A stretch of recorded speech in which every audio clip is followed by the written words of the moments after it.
This book is concerned with the art of realizing your desire. It gives you an account of the mechanism used in the production of the visible world. It is a small book but not slight. There is a treasure in it, a clearly defined road to the realization of your dreams. Were it possible to carry conviction to another by means of reasoned arguments and detailed instances, this book would be many times its size. It is seldom possible, however, to do so by means of written statements or arguments, since to the suspended judgment it always seems plausible to say that the author was dishonest or deluded, and, therefore, his evidence was tainted. Consequently, I have purposely omitted all arguments and testimonials, and simply challenge the open-minded reader to practice the law of consciousness as revealed in this book. Personal success will prove far more convincing than all the books that could be written on the subject. Neville. Feeling is the secret. Chapter 1. Law and its operation. The world, and all within it, is man's conditioned consciousness objectified. Consciousness is the cause as well as the substance of the entire world. So it is to consciousness that we must turn if we would discover the secret of creation. Knowledge of the law of consciousness and the method of operating this law will enable you to accomplish all you desire in life. Armed with a working knowledge of this law, you can build and maintain an ideal world. Consciousness is the one and only reality, not figuratively but actually. This reality may, for the sake of clarity, be likened unto a stream which is divided into two parts, the conscious and the subconscious. In order to intelligently operate the law of consciousness, it is necessary to understand the relationship between the conscious and the subconscious. The conscious is personal and selective. The subconscious is impersonal and non-selective. The conscious is the realm of effect. The subconscious is the realm of cause. These two aspects are the male and female divisions of consciousness. The conscious is male. The subconscious is female. The conscious generates ideas and impresses these ideas on the subconscious. The subconscious receives ideas and gives form and expression to them. By this law, first conceiving an idea and then impressing the idea conceived on the subconscious, all things evolve out of consciousness, and without this sequence, there is not anything made that is made. The conscious impresses the subconscious, while the subconscious expresses all that is impressed upon it. The subconscious does not originate ideas, but accepts as true those which the conscious mind feels to be true and, in a way known only to itself, objectifies the accepted ideas. Therefore, through his power to imagine and feel and his freedom to choose the idea he will entertain, man has control over creation. Control of the subconscious is accomplished through control of your ideas and feelings. The mechanism of creation is hidden in the very depth of the subconscious, the female aspect or womb of creation. The subconscious transcends reason and is independent of induction.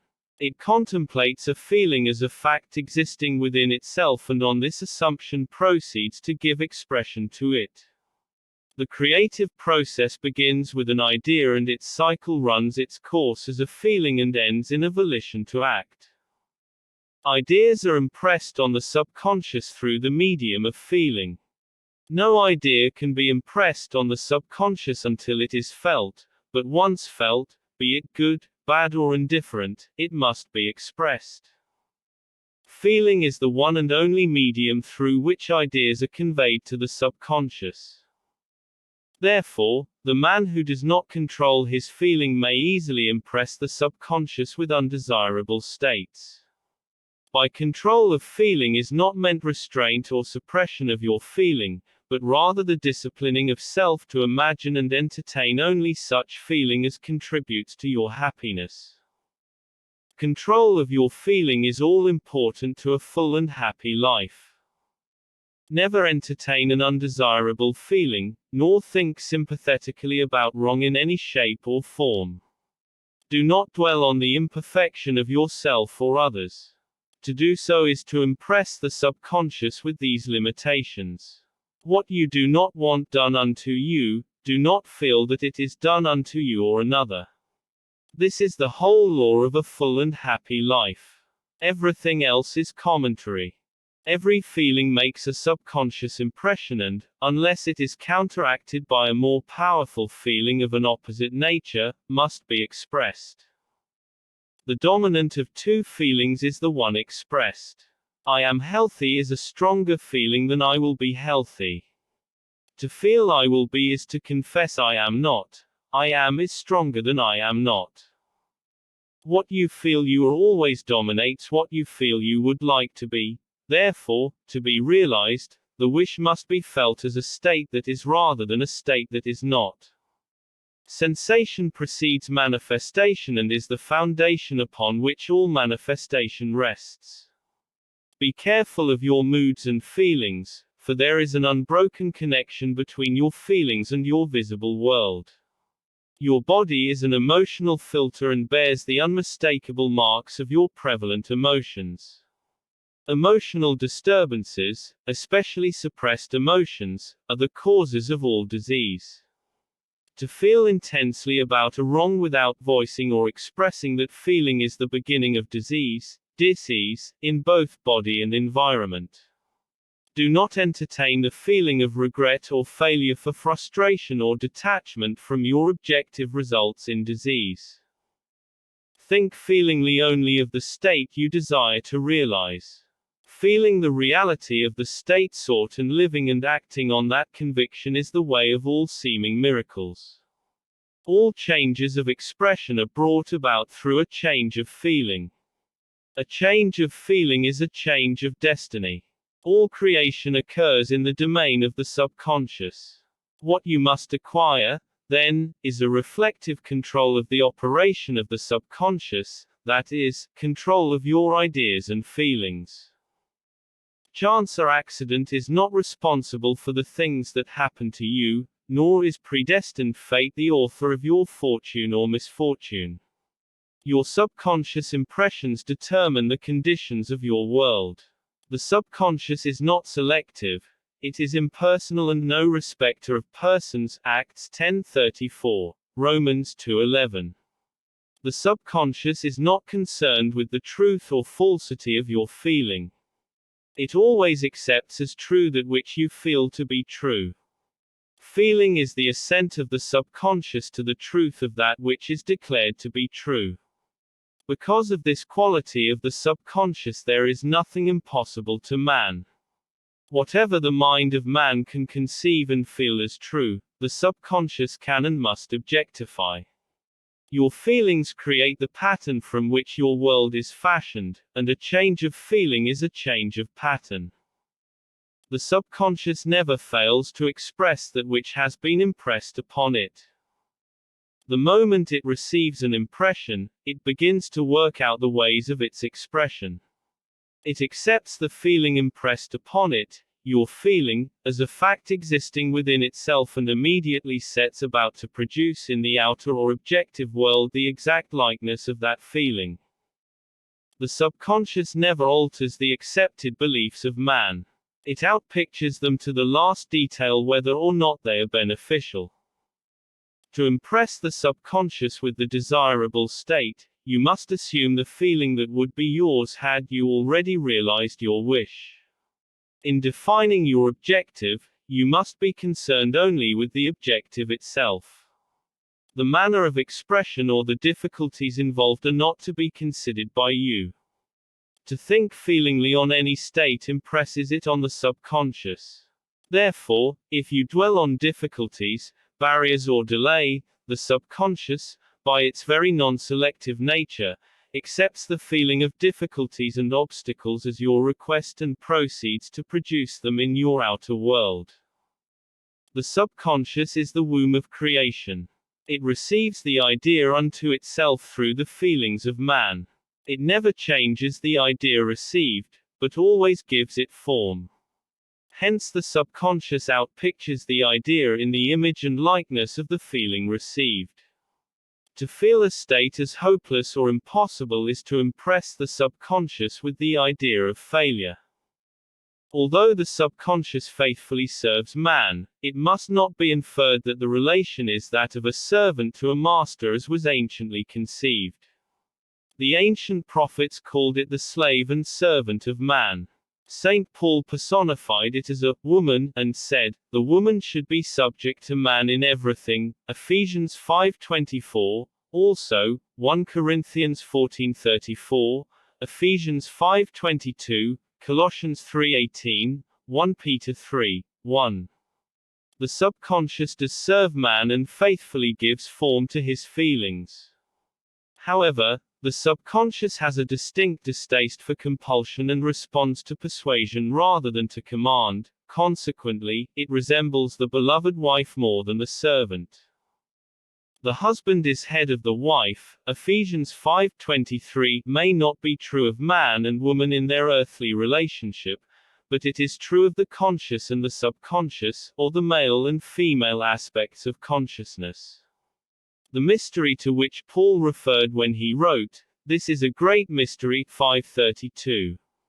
He that loveth his wife loveth himself, 5:28. And they two shall be one flesh, 5:31, is simply the mystery of consciousness. Consciousness is really one and undivided, but for creation's sake it appears to be divided into two. The conscious, objective, or male aspect truly is the head and dominates the subconscious, subjective, or female aspect.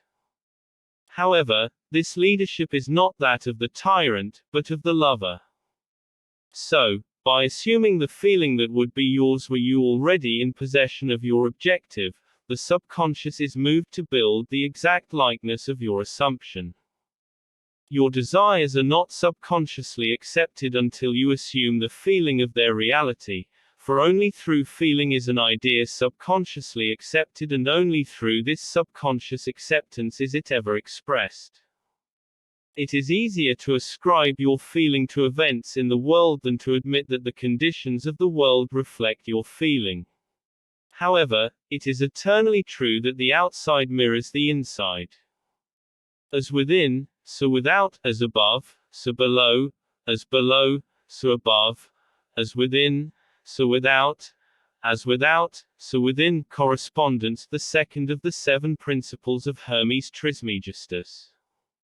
A man can receive nothing unless it is given him from heaven, John 3:27, and, the kingdom of heaven is within you, Luke 17:21. Nothing comes from without. All things come from within, from the subconscious. It is impossible for you to see other than the contents of your consciousness. Your world in its every detail is your consciousness objectified. Objective states bear witness of subconscious impressions. A change of impression results in a change of expression. The subconscious accepts as true that which you feel as true, and because creation is the result of subconscious impressions, you, by your feeling, determine creation. You are already that which you want to be, and your refusal to believe this is the only reason you do not see it. To seek on the outside for that which you do not feel you are is to seek in vain, for we never find that which we want, we find only that which we are. In short, you express and have only that which you are conscious of being or possessing. To him that hath it is given, Matthew 13:12, 25, 29, Mark 4:25, Luke 8:18, 19:26. Denying the evidence of the senses and appropriating the feeling of the wish fulfilled is the way to the realization of your desire. Mastery of self-control of your thoughts and feelings is your highest achievement. However, until perfect self-control is attained, so that, in spite of appearances, you feel all that you want to feel, use sleep and prayer to aid you in realizing your desired states. These are the 2 gateways into the subconscious. Chapter 2. Sleep. Chapter 2. Sleep. Sleep, the life that occupies 1/3 of our stay on earth, is the natural door into the subconscious. So it is with sleep that we are now concerned. The conscious 2/3 of our life on earth is measured by the degree of attention we give sleep. Our understanding of and delight in what sleep has to bestow will cause us, night after night, to set out for it as though we were keeping an appointment with a lover. In a dream, in a vision of the night, when deep sleep falleth upon men, in slumbering upon the bed, then he openeth the ears of men and sealeth their instruction. Job 33.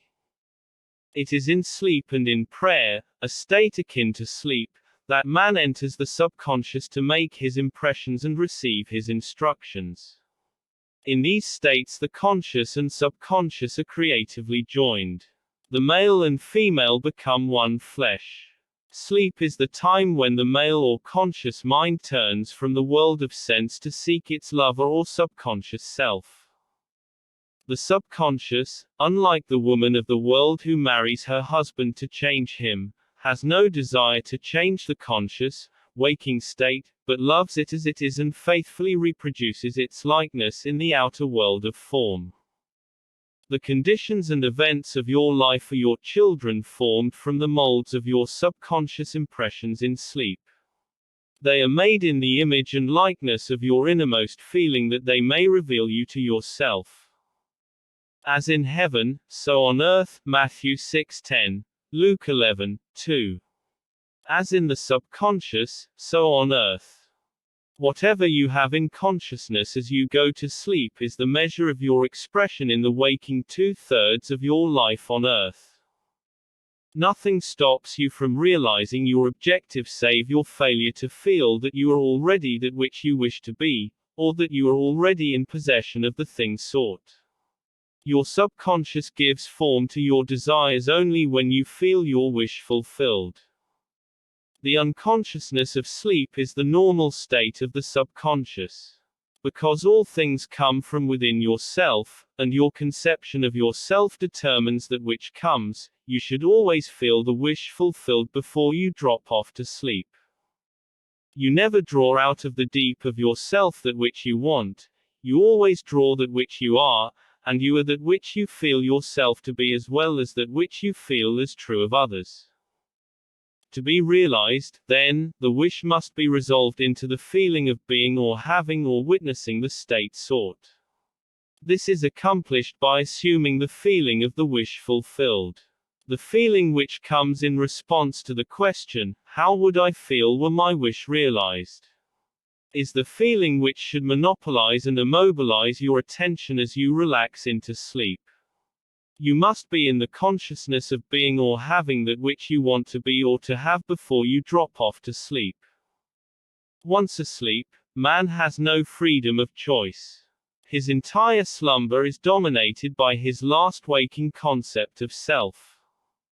It follows, therefore, that he should always assume the feeling of accomplishment and satisfaction before he retires in sleep. Come before me with singing and thanksgiving, Psalm 95, 2. Enter into his gates with thanksgiving and into his courts with praise, Psalm 100, 4. Your mood prior to sleep defines your state of consciousness as you enter into the presence of your everlasting lover, the subconscious. She sees you exactly as you feel yourself to be. If, as you prepare for sleep, you assume and maintain the consciousness of success by feeling, I am successful, you must be successful. Lie flat on your back with your head on a level with your body. Feel as you would were you in possession of your wish and quietly relax into unconsciousness. He that keepeth Israel shall neither slumber nor sleep, Psalm 121, 4. Nevertheless, he giveth his beloved sleep, Psalm 127, 2.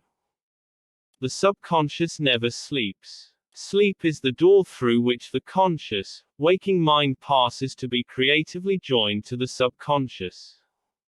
Sleep conceals the creative act, while the objective world reveals it. In sleep, man impresses the subconscious with his conception of himself. What more beautiful description of this romance of the conscious and subconscious is there than that told in the Song of Solomon? By night on my bed I sought him whom my soul loveth. 3:1. I found him whom my soul loveth. I held him and I not let him go, until I had brought him into my mother's house, and into the chamber of her that conceived me. 3:4. Preparing to sleep, you feel yourself into the state of the answered wish, and then relax into unconsciousness. Your realized wish is he whom you seek. By night, on your bed, you seek the feeling of the wish fulfilled that you may take it with you into the chamber of her that conceived you, into sleep or the subconscious which gave you form, that this wish also may be given expression. This is the way to discover and conduct your wishes into the subconscious. Feel yourself in the state of the realized wish and quietly drop off to sleep. Night after night, you should assume the feeling of being, having and witnessing that which you seek to be, possess and see manifested. Never go to sleep feeling discouraged or dissatisfied. Never sleep in the consciousness of failure. Your subconscious, whose natural state is sleep, sees you as you believe yourself to be, and whether it be good, bad or indifferent, the subconscious will faithfully embody your belief. As you feel so do you impress her, and she, the perfect lover, gives form to these impressions and outpictures them as the children of her beloved. Thou art all fair, my love, there is no spot in thee. Song of Solomon 4:7 is the attitude of mind to adopt before dropping off to sleep. Disregard appearances and feel that things are as you wish them to be, for he calleth things that are not seen as though they were, and the unseen becomes seen, approximately. Romans 4:17. To assume the feeling of satisfaction is to call conditions into being which will mirror satisfaction. Signs follow, they do not precede. Proof that you are will follow the consciousness that you are, it will not precede it. You are an eternal dreamer dreaming non-eternal dreams. Your dreams take form as you assume the feeling of their reality. Do not limit yourself to the past. Knowing that nothing is impossible to consciousness, begin to imagine states beyond the experiences of the past. Whatever the mind of man can imagine, man can realize. All objective visible states were first subjective invisible states, and you called them into visible by assuming the feeling of their reality. The creative process is first imagining and then believing the state imagined. Always imagine and expect the best. The world cannot change until you change your conception of it. As within, so without. Nations, as well as people, are only what you believe them to be. No matter what the problem is, no matter where it is, no matter whom it concerns, you have no one to change but yourself, and you have neither opponent nor helper in bringing about the change within yourself. You have nothing to do but convince yourself of the truth of that which you desire to see manifested. As soon as you succeed in convincing yourself of the reality of the state sought, results follow to confirm your fixed belief. You never suggest to another the state which you desire to see him express. Instead, you convince yourself that he is already that which you desire him to be. Realization of your wish is accomplished by assuming the feeling of the wish fulfilled. You cannot fail unless you fail to convince yourself of the reality of your wish. A change of belief is confirmed by a change of expression. Every night, as you drop off to sleep, feel satisfied and spotless, for your subjective lover always forms the objective world in the image and likeness of your conception of it, the conception defined by your feeling.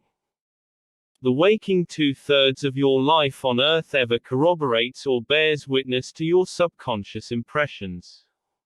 The actions and events of the day are effects, they are not causes. Free will is only freedom of choice. Choose ye this day whom ye shall serve, Joshua 24:15, is your freedom to choose the kind of mood you assume, but the expression of the mood is the secret of the subconscious.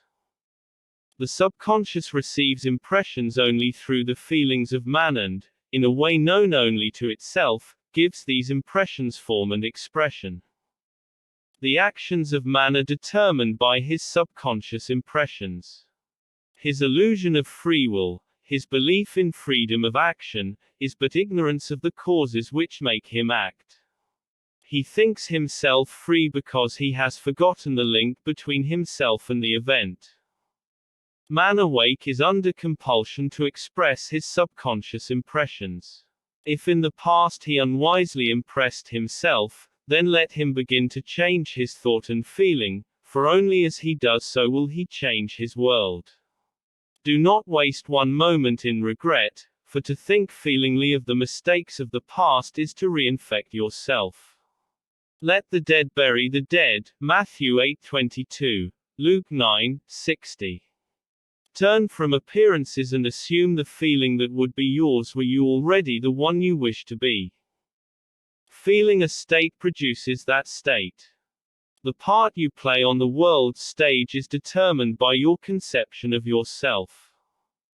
By feeling your wish fulfilled and quietly relaxing into sleep, you cast yourself in a star role to be played on earth tomorrow, and, while asleep, you are rehearsed and instructed in your part.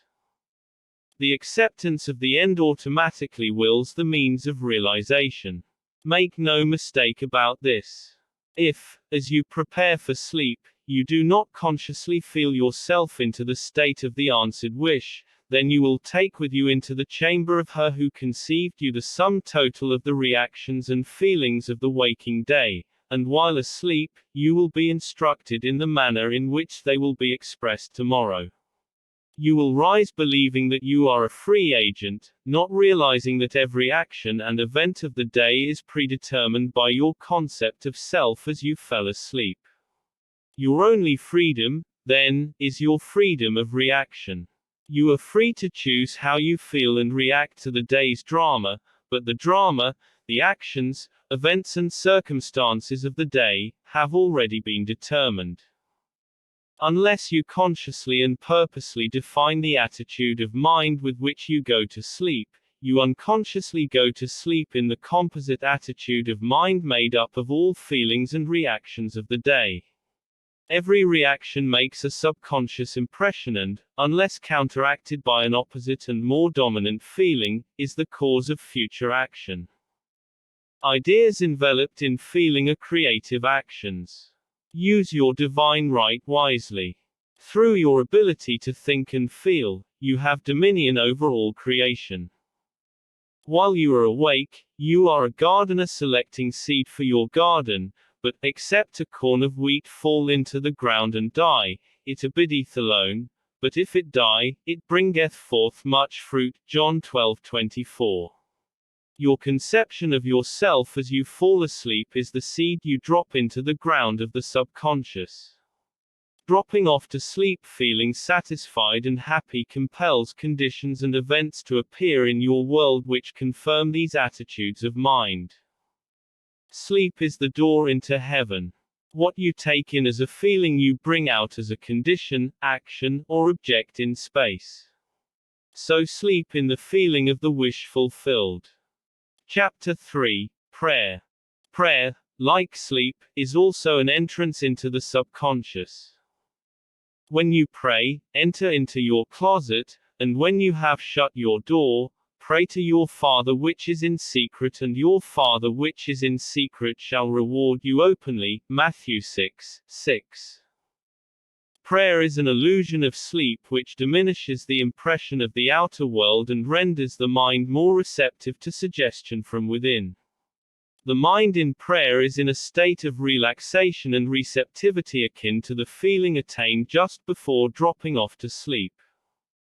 Prayer is not so much what you ask for, as how you prepare for its reception. Whatsoever things ye desire, when ye pray believe that you have received them, and ye shall have them. Mark 11:24. The only condition required is that you believe that your prayers are already realized.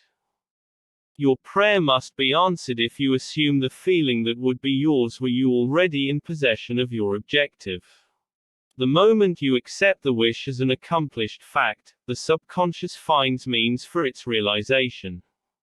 To pray successfully, then, you must yield to the wish, that is, feel the wish fulfilled. The perfectly disciplined man is always in tune with the wish as an accomplished fact. He knows that consciousness is the one and only reality, that ideas and feelings are facts of consciousness and are as real as objects in space, therefore he never entertains a feeling which does not contribute to his happiness, for feelings are the causes of the actions and circumstances of his life. On the other hand, the undisciplined man finds it difficult to believe that which is denied by the senses and usually accepts or rejects solely on appearances of the senses. Because of this tendency to rely on the evidence of the senses, it is necessary to shut them out before starting to pray, before attempting to feel that which they deny. Whenever you are in the state of mind, I should like to, but I cannot, the harder you try, the less you are able to yield to the wish. You never attract that which you want, but always attract that which you are conscious of being. Prayer is the art of assuming the feeling of being and having that which you want.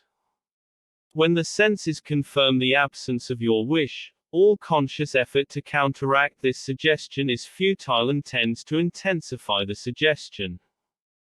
Prayer is the art of yielding to the wish and not the forcing of the wish.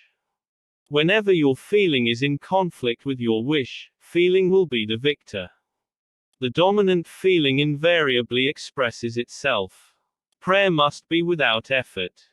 In attempting to fix an attitude of mind which is denied by the senses, effort is fatal. To yield successfully to the wish as an accomplished fact, you must create a passive state, a kind of reverie or meditative reflection similar to the feeling which precedes sleep. In such a relaxed state, the mind is turned from the objective world and easily senses the reality of a subjective state. It is a state in which you are conscious and quite able to move or open your eyes but have no desire to do so. An easy way to create this passive state is to relax in a comfortable chair or on a bed. If on a bed, lie flat on your back with your head on a level with your body, close the eyes and imagine that you are sleepy.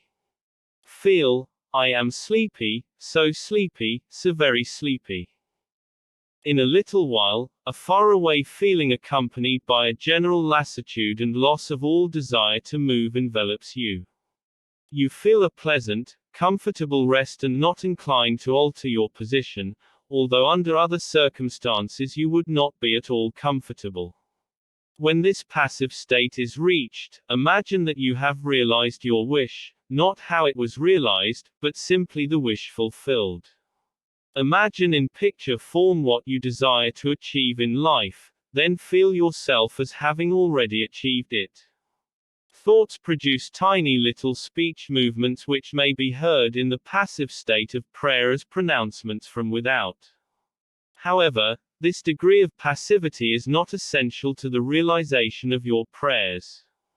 All that is necessary is to create a passive state and feel the wish fulfilled. All you can possibly need or desire is already yours. You need no helper to give it to you, it is yours now. Call your desires into being by imagining and feeling your wish fulfilled. As the end is accepted, you become totally indifferent as to possible failure, for acceptance of the end wills the means to that end. When you emerge from the moment of prayer, it is as though you were shown the happy and successful end of a play, although you were not shown how that end was achieved. However, having witnessed the end, regardless of any anticlimactic sequence, you remain calm and secure in the knowledge that the end has been perfectly defined. Chapter 4. Feeling. Not by might, nor by power, but by my Spirit, saith the Lord of hosts. Zechariah 4:6.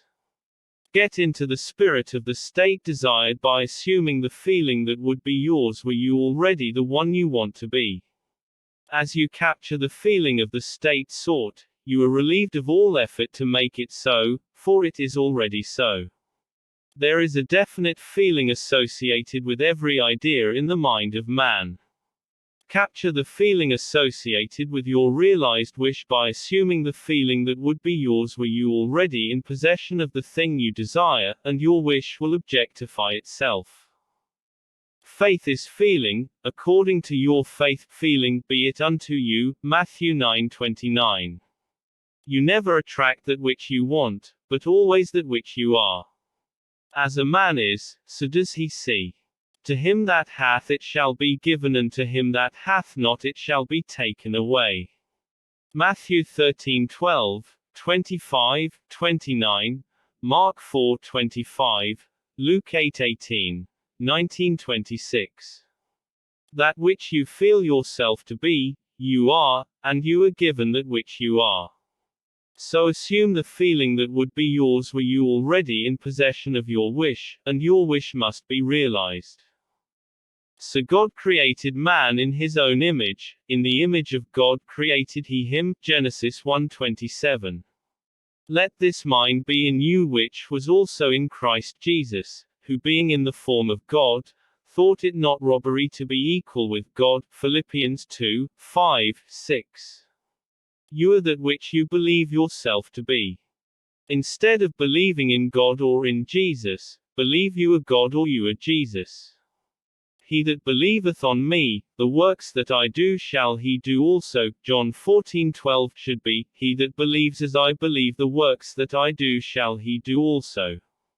Jesus found it not strange to do the works of God, because he believed himself to be God. I and my Father are one, John 10:30. It is natural to do the works of the one you believe yourself to be. So live in the feeling of being the one you want to be and that you shall be. When a man believes in the value of the advice given him and applies it, he establishes within himself the reality of success.